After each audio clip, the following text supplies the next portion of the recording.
Hi and welcome to Transgender Thoughts. Yes, I've recorded all 3 of the last videos on the same day. Sue me, I need to get things done. So, in the process of moving, I started clearing out my wardrobe. And I have very few things that go back to the beginning of my transition, but I did have 2 remaining things that were there. One was like a little waistcoat hoodie thing that I used to wear most summers because it was great. It had pockets for MP3 players and phones and things like that. And pockets are a much underappreciated luxury in women's clothing. Seriously, designers, add pockets. We have stuff we need to carry around too. Besides that, let's walk away from that. But I did also find a tennis dress. Now, I bought this tennis dress about 2 days after I came out. I came out, I cried for a day. Well, actually, I cried for a day before I came out, and then I cried for a day afterwards. And then I went shopping. And I was looking for things that I would just be comfortable in. Simple things. Little simple, simple shift dresses, very simple skirts, nice tops, things like that. Because once I came out, I kind of jumped in with both feet.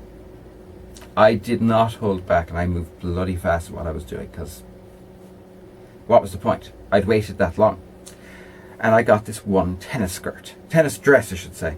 It cost me €2 in a thrift store. It was in perfect condition, and I wore the ever-living crap out of it for the last, God, it's over 10 years. I think it actually might be 12 years. And I mean, I wore it as a top, I wore it as over jeans, I wore it over leggings. When its colour started to fade, I wore it as kind of like an undertop with see-through top on top of it. I wore it as bedclothes, I wore it as a vest when the weather was cold. Basically, I wore everything crap out of it. Actually, my dog Winter, my beagle, when she was a puppy, she used to roll up inside in it. She loved it. I loved it. But here's the thing.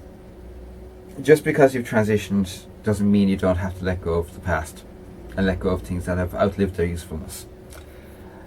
And I'm sure this is an experience most other trans women have had. Probably a lot of trans guys too. That whole thing that you have that one piece from early on in your transition, and even though it's knackered and natty and torn and ripped and destroyed, you don't want to get rid of it because it was the first thing you clearly remember buying.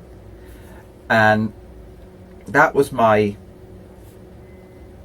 tennis dress. But on Saturday, my friend Anya, hi Anya, she came up and I gave her a load of clothes. She now has quite a few of my clothes. And I'm really happy they went to her because she's really happy with them and they'll look great on her.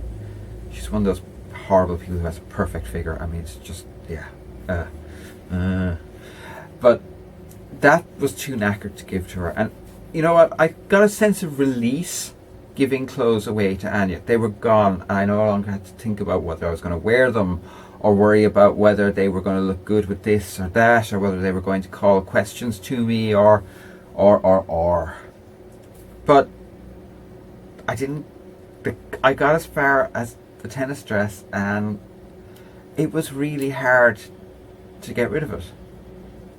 It's gone into a recycling bag. It's not good enough to donate. It's knackered. It's absolutely destroyed. And I still miss it. Which to me kind of indicates it's probably a good idea that I got rid of it, because otherwise I would never have gotten rid of it. And it is emblematic of things that I need to let go of from my early transition. Early on in your transition is not fun. It's not. You don't know what way you're going to transition. You just don't. When I started transition, I did not expect to be in any way attractive. I certainly didn't expect double D tits. I'd never met a trans woman, and I'd met several trans women at that stage, and I was chatting to hundreds of them on various forums.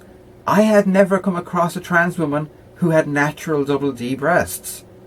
I mean, what the fuck? Seriously. I was told by doctors I'd be lucky to get an A cup.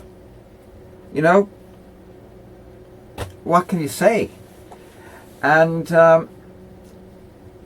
but I have to let go of that experience as well, and I need to let go of the fear and the uncertainty of the early days of my transition, and I have to let go of the hurt and the pain that people, including friends or people I thought were friends, caused. And I suppose in a lot of ways that dress is quite emblematic of that. It's a mascot for it almost. That urge that human beings have to hold on to the past as tight as they can so that they don't lose anything. But the thing about it is sometimes things are good to lose. It's good to walk away from family members who aren't good for you. It's good to walk away from friends who are damaging you. It's good to walk away from anything that is making your life harder than it needs to be. Last week, a YouTuber I hugely admire, Total Biscuit, announced that he was retiring from social media to spend more time with his family. I'm not going to go into why. If you know who Total Biscuit is, you know why. And I really admire the man for doing that. He walked away from Twitter. He walked away from social media. He's still doing his videos and they're still brilliant and I still love watching them. But I really admire him for being able to say to the world, you know what, I don't need this in my life anymore. It's the past. It's not doing me any good. I need to leave it behind. And that's kind of how I'm viewing the upcoming move. I'm using it as an opportunity to divest myself of things that go back to my early transition, which wasn't a happy time. Anyway, just a little bit of a thought there. Maybe you agree. Maybe you've had this experience. Maybe you're going through it at the moment. And if you are, it's not just you. I think everyone goes through this at some point. I didn't expect to be going through it right now, but that's what I'm doing. So, what can you do? Anyway, I'm going to leave it there for today, and I will talk to you all again soon. Bye.